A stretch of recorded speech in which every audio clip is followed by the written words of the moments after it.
안녕하세요. 아름다움과 건강을 함께 드리는 K테크닉 권원장입니다. 오늘은 아름다움과 건강을 함께 망치는 거북목 증후군을 반드시 바로잡아야 하는 이유와 K테크닉 거북목 관리법에 대해 알아보려고 합니다.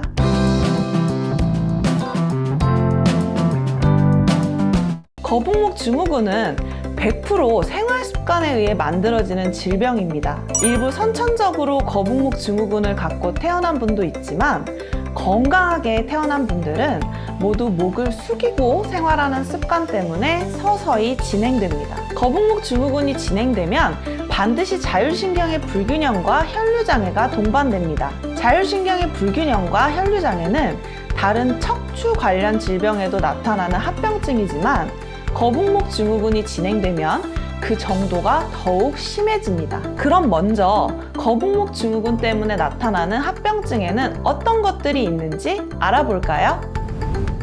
첫 번째, 요추의 후만증 또는 전만증이 생깁니다. 앞으로 기울어진 경추와 흉추를 지탱하기 위해 요추는 심하게 후만되거나 전만이 됩니다. 이렇게 거북목 증후군이 진행되면 팽팽하게 긴장된 낚싯대처럼 척추가 하루 종일 긴장된 형태로 살아가야 하기 때문에 요통, 척추 디스크, 척추 협착증 등 각종 척추 관련 질병에 시달리게 됩니다. 두 번째, 흉추의 후방 전이증이 생깁니다. 기울어진 경추를 지탱하다가 결국 흉추 마디가 서서히 뒤로 밀려나면서 후방 전이증이 생깁니다. 흉추의 후방 전이증이 생기면 흉추에 심한 통증이 오고 등과 견갑골 주변의 근육이 함께 경직되며 견갑골 증후군, 라운드 숄더 등이 생깁니다.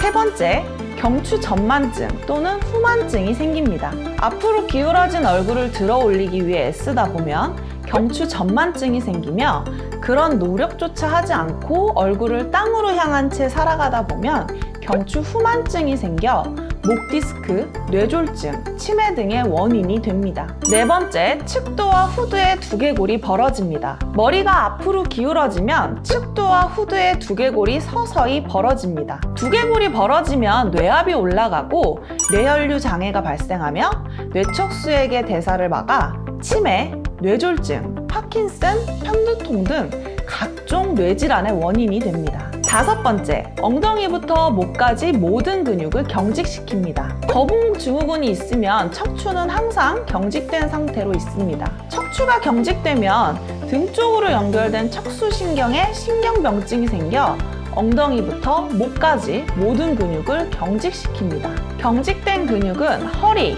등, 목, 어깨에 혈류장애를 동반한 여러 가지 통증을 일으키게 됩니다. 특히 경직된 목 근육은 뇌혈류장애와 호흡기 장애를 일으켜 치매, 뇌졸중, 만성호흡기 폐쇄증후군, 수면무호흡증 등을 발병시킵니다. 여섯 번째, 자율신경 실조증이 발병합니다. 척추와 두개골이 변형되면 자율신경 실조증이 반드시 함께 진행됩니다. 몸이 앞으로 기울고 자율신경이 실조되면 인체의 모든 기관은 제 기능을 할 수가 없고 면역력이 떨어져 각종 질병에 취약한 몸이 됩니다. 특히 세로토닌, 멜라토닌, 갑상샘 호르몬 등 인체를 보호하는 각종 호르몬의 생성이 부족해져 불면증, 우울증, 대사증후군 등에 노출되게 됩니다. 일곱 번째, 아름다운 몸매와 자신감을 잃게 됩니다. 목이 앞으로 기울고 시선은 지면을 향하고 있기 때문에 몸과 마음이 모두 위축될 수밖에 없고 대인관계에 어려움을 갖기 쉽습니다. 이렇게 여러 가지 합병증을 일으키는 거북목 증후군이 진행되는 원인은 늘 목을 숙이고 생활하는 습관 때문입니다. 생활 습관만 개선하면 거북목 증후군은 예방이 가능합니다. 가슴을 펴고 고개를 움직이며 공부도 하고 일도 하고 식사도 하면 됩니다. 이미 거북목 증후군이 많이 진행되었다면 전문가의 도움으로 척추를 바로잡아야 합니다. 심한 척추 측만증이 동반되지 않은 거북목 증후군은 관리하는 것이 어렵지 않기 때문에 가벼운 마음으로 전문가의 도움을 받으시면 됩니다. 아무리 오래된 거북목도 간단하게 바로잡을 수 있는 K테크닉 거북목 증후군 관리법. 첫 번째, 천추를 바로잡아야 합니다. 천추는 척추의 뿌리이기 때문에 앞으로 기울어진 척추를 바로잡기 위해서는 먼저 천추를 바로잡아야 합니다. 천추를 바로잡지 않으면 앞으로 기울어진 척추를 절대 바로잡을 수 없습니다. 두 번째, 요추 후만증 또는 전만증을 바로잡아야 합니다. 천추를 바로잡으면 요추는 스스로 바른 모양을 찾아가기 시작합니다. 심하게 삐뚤어진 부위만 세밀하게 교정하면 요추 후만증과 전만증은 쉽게 바로잡을 수 있습니다. 세 번째, 흉추를 바로잡아야 합니다. 요추를 바로잡았으면 12번 흉추부터 1번 흉추까지 한마디 한마디 차례대로 흉추의 망곡을 바로잡아야 합니다. 흉추는 한꺼번에 눌러서 바로잡을 수는 없기 때문에 장인 정신으로 한마디 한마디 정성을 다해 정상적인 흉추의 망곡을 만들어야 합니다. 네 번째, 마지막으로 경추를 바로잡아야 합니다.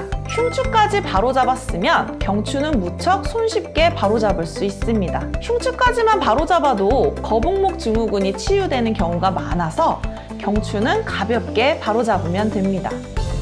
이렇게 천추부터 경추까지 차례대로 정상적인 망곡을 만들면 거북목 증후군은 비교적 간단하게 바로잡을 수 있어서 가벼운 마음으로 전문가의 도움을 받으시면 됩니다. 특히 뼈가 경직되지 않은 10대 청소년들은 더욱 손쉽게 바로잡을 수 있으니 늦지 않게 거북목 증후군을 관리하시길 바랍니다. 다음 시간에는 특별히 눈병이 있는 것도 아닌데 늘 눈이 뻑뻑하고 눈에 이물감이 드는 이유에 대한 내용으로 돌아오겠습니다. 오늘의 내용이 도움이 되었다면 구독과 좋아요 부탁드려요.